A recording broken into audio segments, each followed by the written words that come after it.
guys, welcome back to the dark side. As always, I'm so happy to have you here with me. I'm your host, Sherry.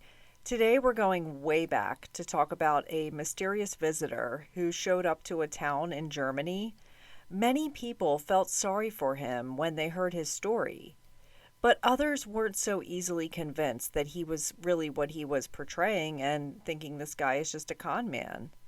Let me know what you guys think. My sources are in the description area. This is episode 115, The Case of Kaspar Hauser. This story takes us back to 1828. Let's head back to that time period for a moment. The Democratic Party was established.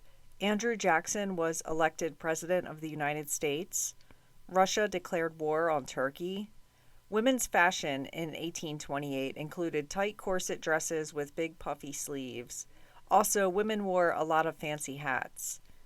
This story is in Nuremberg, Germany. It's a working class town during this time. Some interesting things I found out about this town is that it's the same town where actress Sandra Bullock grew up. She lived here until she was 12. Peter Heinlein, who is believed to be the inventor of the watch, is from Nuremberg. It seemed like the number one cause of death during the time of our story is tuberculosis, and thank goodness we have vaccines available today. On May 26, 1828, around 5 o'clock p.m., a shoemaker named George looks out at the town square of Nuremberg, Germany.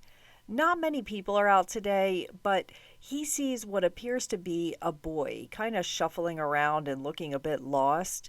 He appears to be a teenager, but seems small for his age, at only 4 foot 9 inches tall. George doesn't recognize him as he approaches him, but sees his clothes are tattered and his shoes are busting at the seams. He appeared like a peasant. He can only say a few words. He says, "I want to be a cavalryman, like my father." Now, before anyone comes at me and says, that's not what he said, it's been translated different ways, and there's different terms for cavalryman. A cavalryman, according to Cambridge Dictionary, is a soldier who rides a tank, but in the past, which is where our story takes place, it would mean a soldier on a horse. Some translations say, "I want to be a rider, like my father." He also said the words horse, horse a lot. All we really know about this stranger is he loves horses and he wants to ride one like his father did. He had an envelope in his pocket which contained a letter that was addressed to the Honorable Captain of the Cavalry of the 4th Squadron of the 6th Regiment of the Light Cavalry in Nuremberg. That is a very specific person. According to author Brian Halton, George takes the young man to the guard tower at Newgate. They want to get him to this captain since that's who the letter is addressed to. They take him to the captain's address, but he's not home. His servants tell them to just wait there. They try to give the boy some food and something to drink. They offer him beer and sausage, but he spits it out. He is repulsed by it. So they gave him bread and water, and he scarfs it down. They put him in the stable for now, and he falls into a deep sleep. The next morning, the captain is home, and the servants tell him about the boy in the stable, and he has this letter in his pocket, and it's addressed to you. The captain wants to see him immediately. The letter was written anonymously by this teenager's former caretaker, and it says that he was given custody of the boy on October 7th, 1812, when he was 6 months old, and he's had him ever since. He says that the boy never took a step out of the house because he was not permitted to. He already had 10 other children and couldn't raise Caspar as well. It goes on to say that the boy would now like to be a cavalryman like his father was, and invited the captain to either take him in or hang him. There was another letter from Caspar's mother to the former caretaker that said his name was Caspar and he was born in April of 1812. She said his father, a cavalryman of the 6th Regiment, was dead. The odd part was that both letters had the same handwriting. The writer says that Caspar can write, he was taught how, but he has the exact same handwriting that I do. The captain isn't sure why it was addressed to him. He's certainly not going to hang the boy, so they take him to the police station. He's sitting still, almost in a trance-like state. A police officer gives him a pen and paper, and he wrote his name, Kaspar Hauser. They're not real sure what to do with him. For now, they're just going to keep him in a jail cell. He still keeps responding with the same answers to every question. Horse, horse, or I want to be a cavalryman like my father. I swear, if someone doesn't get this child a horse soon. They noticed he had a couple wounds. They also noticed something that stood out and will be a source of a lot of controversy later. They noticed he had a vaccination scar. Back then, only upper class wealthy people had vaccinations. Where did this kid come from? In his pockets, they also found a handkerchief with his initials, KH, embroidered on them. They found prayer beads and also a spiritual manual titled The Art of Replacing Lost Time and Years Badly Spent. How nice of his captor to give him a guide on how to move on from all this trauma he had been experiencing being locked away all those years, and I mean that with sarcasm. A doctor was brought in to monitor Caspar in his jail cell, but only in secret. This is because they want to be sure that Caspar isn't doing normal stuff when they aren't around and he's really just a homeless person. They noticed that Caspar's feet were almost like a small child's. They were smooth and didn't have any calluses or anything. It was almost like they had never been walked on.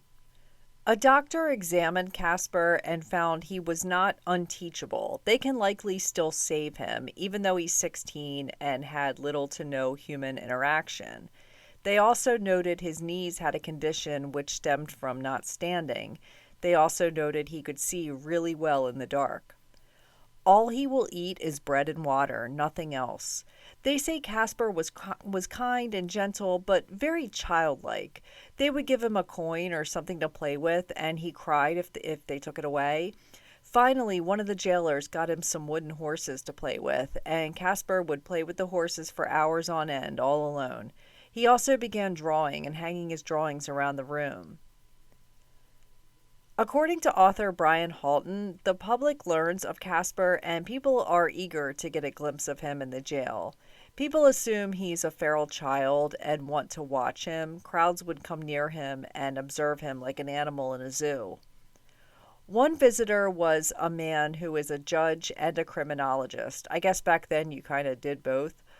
This guy is pretty famous in town for his work. He noted certain observations he made of Caspar, such as he always had a blank look on his face. There was no real movement in his facial expressions. He was also extremely sensitive to light. Caspar wasn't doing well with all these visitors, and he was becoming pretty depressed. They decide Caspar would do better if he was released and taken in by a family, and they found the perfect person for him to stay with. On July 18, 1828, this is a little less than 2 months since Caspar arrived in Nuremberg, he was taken in by a man named George Dahmer. George is a well-respected professor. George is going to work with Caspar to teach him how to communicate better and get him out in the daylight and around other people slowly. Maybe he could be rehabilitated. 16 years in the dark is a long time, though, especially since it was from infancy.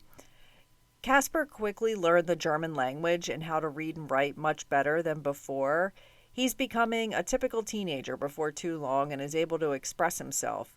He still had a lot of quirks. He was sensitive to certain colors. He didn't like trees and plants, likely because he didn't like the colors. Although he didn't like trees, he saw a young boy hit a tree with a stick and ran over, thinking that the tree was hurt. Caspar finally gets his horse. He begins riding this horse, and everyone is amazed at how well he did. He was like a seasoned rider. I'm sure Caspar's like, I tried to tell you guys, horse, horse, but no one listened to me. George also discovers Caspar has some really good abilities. He can see in the dark. To test this, he read chapters from the Bible out loud in a pitch-black room. He could also tell you the colors of items in the dark. He could see thousands of stars in the sky, while others like us could only see a few. He begins eating foods other than bread and water, and he's doing really good under Professor George's care. Caspar, now that he can talk well, begins telling George about his former life before he came to Nuremberg. He says that he was kept in a 6 or 7 foot long cage. It was around 5 feet high. He said the room he was in had 2 windows, but they were boarded up and the sun never came in the room. He had a dirt floor and a bed of straw to sleep on. There was a bucket for him to use the bathroom. He says that the man kept him imprisoned. He never actually saw his face. He would always come in and make Caspar turn around so he couldn't see him. Caspar says that even sleeping at night, he never actually laid down. He just slept with his back against the cage and his legs stretched out in front of him. He was only fed bread and water. Every morning there was a jug of water waiting for him in his cage, along with a loaf of bread. Caspar says that sometimes the water tasted differently and he would fall into a deep sleep, meaning he was being drugged. And each time when he woke up, his clothes were changed and his nails were trimmed. He had a wooden horse, a wooden dog, and a red ribbon to play with, and that's what kept him occupied throughout the day. He says he was only injured once when he was making too much noise, and the man came in and hit him hard with a stick. He said that was the first time he ever felt pain. One day the man came in and said it was time for Caspar to leave. Caspar begged him to let him stay in the cage, but the man told him no. You can go forth and be a rider like your father was. Now, Caspar is 16 at this point and didn't know how to walk. He's been in a small cage all his life. So the man lifts him onto his back. He rides on the man's back all through the night. In the morning, the sun is coming up and Caspar is freaking out. He's being hurt by the sun and all these different sights like trees, bushes, dirt roads. He's having sensory overload. So the man gives him some opium and Caspar falls asleep for hours while being carried. They finally stop and the man teaches Caspar how to walk. This was hard because Caspar's feet started hurting almost immediately. He's never had to walk before. The man feeds Caspar bread and water, prays with him, and gives him 2 letters to put in his pockets. He tells Caspar he's on his own now. He says just keep walking straight ahead till you reach a gate. He had to describe what the gate was because Caspar had never seen one before. He tells him, go through that gate, give the letters to someone, it'll help explain who you are. I'll be there eventually. Caspar doesn't want the man to leave, but the man forces him to keep walking, giving him a push. And eventually Caspar ends up in Nuremberg, where he is met by the shoemaker. Now, his time with Professor George Dahmer is doing wonders for him, but he's learning more of Caspar's quirks, such as Caspar has a deep sensitivity to loud noises. That's in addition to sensitivity to light, which we all knew about. He also has this thing with metals. You could drape a piece of cloth over metal and Caspar can feel through the cloth and tell you what kind of metal it is. His body is sensitive to magnets. So they did this crazy experiment where they put him in a warehouse full of metals and Caspar runs out saying the metals were all pulling at him from all sides. Caspar is becoming a celebrity throughout Europe. Everyone wanted to meet the feral child who has all these cool abilities. But it seemed like all the sympathy and enthusiasm the townspeople had for Caspar was turning into something else. The novelty is worn off and he isn't treated as kindly as he was used to. In late 1829, this is around 18 months after Caspar arrived, he is in an outhouse outside of Professor George's house. A man dressed in black walks into the outhouse and attacks Caspar with a butcher's knife. He hit him in the forehead and Caspar is injured pretty good. He runs away to escape and went down into a cellar where he fainted. When Caspar was found and woken up, he yelled out, "Why you murder me? I never did you anything. Not kill me. I beg not to be locked up. Never let me out of my prison. Not kill me. You kill me before I understand what life is. You must tell me why you locked me up." Caspar thinks that this is the man who had locked him up all those years that was coming back to hurt him. He said his attacker had a black silk scarf covering his face. But his attacker spoke during the attack, and Caspar says it's the same voice that he remembered from all those years. The man attacking him said, "You must die before you leave the city of Nuremberg." 4 days after the attack, a man dressed in all black asked a woman in town what Caspar's condition was. He then read a public notice on the gate and it described the attack, and the man quickly left town. A few days later, the Grand Duke of Baden dies, and a man arrives in Nuremberg who wants to see Caspar. His name is Lord Stanhope, and he is a friend of the royal Baden family. He doesn't get to visit Caspar, but he gathers up all the information he could about Caspar. Some are beginning to feel annoyed by Caspar, especially after this assassination attempt. Some believe he made the whole thing up, while others believe that he is the real Prince of Baden and this was an attempt to kill him. Caspar was incredibly affected by this attack. It set a lot of his progress back. He wasn't the same afterwards. He had been doing so well, and it definitely caused him to regress. Caspar's guardian, Professor George, is beginning to fall ill and is no longer able to care for Caspar. So Caspar goes to live temporarily with a couple, but it's not his permanent home and he didn't do real well there. There was an instance where Caspar was climbing a chair to reach some books, and while doing this, the chair toppled over and knocked a pistol off the wall. The gun discharged and a shot went into Caspar's left side of his head. The wound was mostly just a surface wound. It could have been a lot worse. In fact, he was so uninjured that some believe the gun wasn't what caused the wound, and Caspar again was lying for sympathy. So he is no longer welcome at this temporary home, and he gets taken in by a man named Baron von Tucker.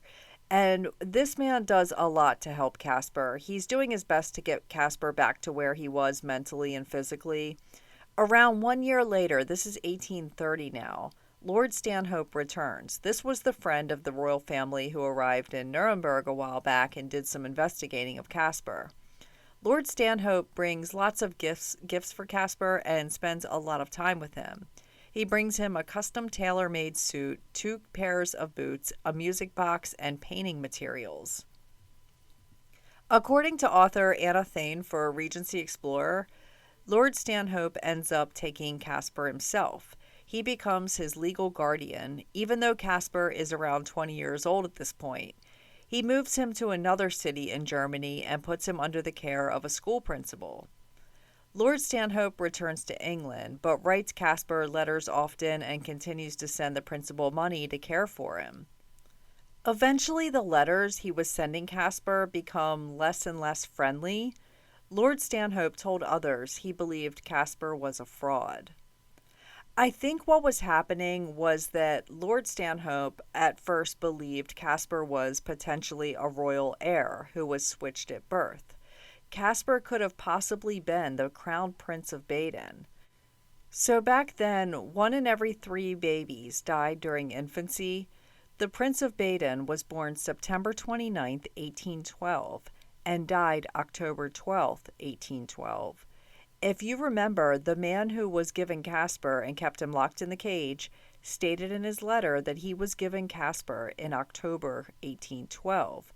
It's alleged that a dying baby was switched with Caspar, and Caspar was the real prince. The reason for the switch is allegedly the Grand Duke's stepmom switched the babies because she wanted to be sure that her son would be given the succession. On December 13, 1833, Caspar comes home and the left side of his chest is bleeding pretty heavy. He had a deep stab wound. He was supposed to meet someone at a garden to discuss his parents, and the man stabbed him. The man had handed him a purple bag, and inside the bag contained a note right before he stabbed him. The note read, "Caspar will be able to tell you quite precisely how I look and from where I am. To save Caspar the effort, I will tell you myself where I come from. I come from the Bavarian border on the river. I will even tell you the name, MLO. Again, some believe Caspar stabbed himself and wrote this weird note himself. It contained all the same grammatical errors like Caspar would write. The note was also folded in a triangle like Caspar did with all of his notes. No assailant was ever found. A forensic doctor even viewed the stab wound and said it was totally possible that he did it himself. As well, the garden that Caspar met the man at, where he was stabbed, was completely covered in snow, but there was only one set of footprints. Caspar died 4 days later from his wound. He was 21 years old. His final words on his deathbed were so confusing. He said, "Many cats are the death of the mouse. Tired, very tired, still have to take a long trip." His headstone reads, "Here lies Kaspar Hauser, riddle of his time. His birth was unknown, his death mysterious, 1833. A monument to him was placed in the court garden where he was stabbed, which reads, Here a mysterious one was killed in a mysterious manner." I struggle with why Caspar would have stabbed himself. Was it because he wanted more sympathy and he just stabbed himself too hard? Did someone really attack him? I don't think we'll ever get the answer. The fact that he had a scar from a smallpox vaccine has people believing he is 100% a fraud. He was not raised in total isolation if he had that vaccine. According to Ancient Origins, during that time period, to be eligible for a vaccine, Caspar's proper name would have had to have been registered. And if he had been identified as Kaspar Hauser, there would have been a record of his vaccination. He 100% was not vaccinated in secret. Record keeping for vaccines back then was super thorough. Was Caspar really the son of Grand Duke Karl von Baden and his wife Stephanie, and he was switched at birth with a baby who died? Well, science never goes away. It only gets better. 160 years after Caspar died from a stab wound, this takes us to 1996. Scientists dust off some very old items, and lo and behold, we have Caspar's DNA. His blood that was on his pants. Stephanie, who is possibly Caspar's royal mother, has 2 living relatives. Their DNA was compared to Caspar's, and it was not a match. Now, there is a possibility that the blood on Caspar's pants could have come from somebody else, but the blood that was tested on Caspar's pants did not match the living relatives to Stephanie. However, in 2002, it was revealed that the bloodstains originally tested were not from Caspar's clothes. When new samples were taken from his hat and his hair, a DNA test revealed a 95% match with the royal Baden family. Was Kaspar Hauser the royal prince of Baden? We don't know where he came from, but he has gone down in history as an interesting story. Rest in peace to Kaspar Hauser and every other person I talked about in this story. It's so strange to tell a story where every single character is now dead, not a single living person left. No one who ever met Caspar is alive. All we have are the books and articles that were written about him and passed on through the years. That's it for this week, and I'll see you all again soon. Take care, and much love to you all. Intro music is Feral Angel Waltz, which is composed by Kevin MacLeod, licensed under Creative Commons. All his music can be found on his website, incompetech.com.